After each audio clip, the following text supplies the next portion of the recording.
তো কারুর যদি মাথাটা খারাপ হয়ে যায় তাহলে প্রচুর দুর্গন্ধযুক্ত কথা বলেন এবং যার সঙ্গে কোনো যুক্তি তর্কের কোনো মিল হয় না সেরকমই বলেন। ফলে 34 বছর বলে হয়তো উনি সিপিএমকেই বলতে চাইলেন, একবার বললেন কুম্ভকর্ণ, একবার বললেন ডাকাত। আরে ডাকাতরা তো রাত্রবেলা বেরোয়, কুম্ভকর্ণরা কি করে রাত্রবেলা বেরোবে? ডাকাত এবং কুম্ভকর্ণ দুটো একসাথে বলার মধ্য দিয়ে বোঝা যাচ্ছে যে যারা বলছেন তাদের মেন্টাল ব্যালেন্স কোথাও না কোথাও গন্ডগোল হয়ে যাচ্ছে।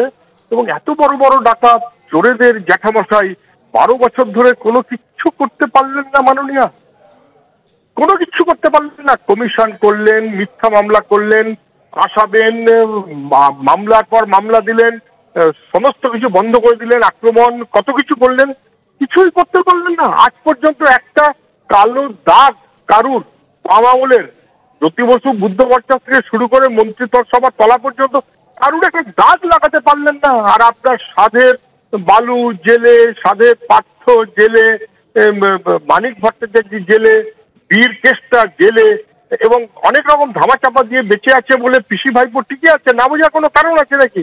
সবাই বুঝতে পারছেন। কিন্তু আমি শুধু আগে মনে করিয়ে দিই, 34 বছরের অচল পাথরটা ওরা সরিয়ে দিয়েছেন।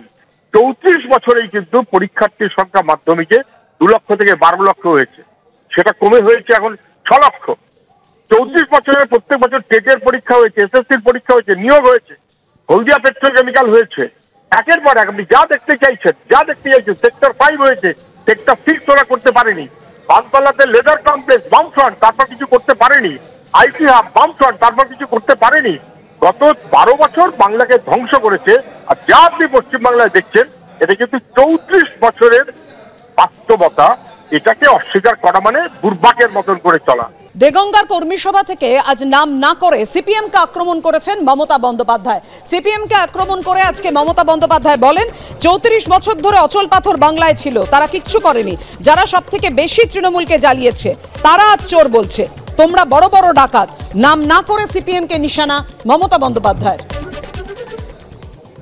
যে 34 বছর ধরে একটা বদমাশ অচল পাথর বাংলায় বসেছিল, কিচ্ছু করেনি, কারো জন্য কিচ্ছু করেনি। আর যারা সবচেয়ে বেশি তৃণমূল কংগ্রেসকে জ্বালিয়েছে, যে গদ্দাররা, যে রাজাকাররা, তারা আজকে প্রতিদিন পুলিশ দেখলে চোর বলছে, সেক্রেটারিদের দেখলে চোর বলছে, তৃণমূলকে দেখলে চোর বলছে। আমি বলি চোরের জ্যাঠামশাই তোরা, চোরের ঠাকুরদার তোরা, ছিচকে চোর নোট, তোরা হচ্ছিস বড় বড় ডাকাত, তোমরা বড় বড় কুম্ভকর্ণ। নতুন ভারতবর্ষ, প্রাতিষ্ঠানিক লুট দুর্নীতির বিরুদ্ধে জিরো টলারেন্স। যেখানে যেখানেই তারা পৌঁছচ্ছে সেখানেই গুপ্তধনের সন্ধান পাচ্ছে।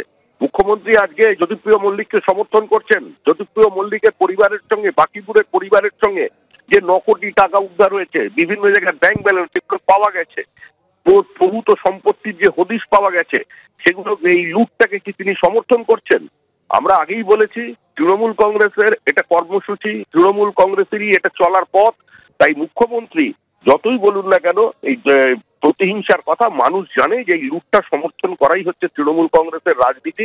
এবং তার দলের মধ্যে থেকে যে বলা হচ্ছিল যে 21-এর আগে যা হয়ে গেছে, 21-এর পর থেকে সমস্তটাই পরিচ্ছন্ন, সেটারও যে বিরোধিতা করলেন মুখ্যমন্ত্রী, সেটা থেকেই তার পরিষ্কার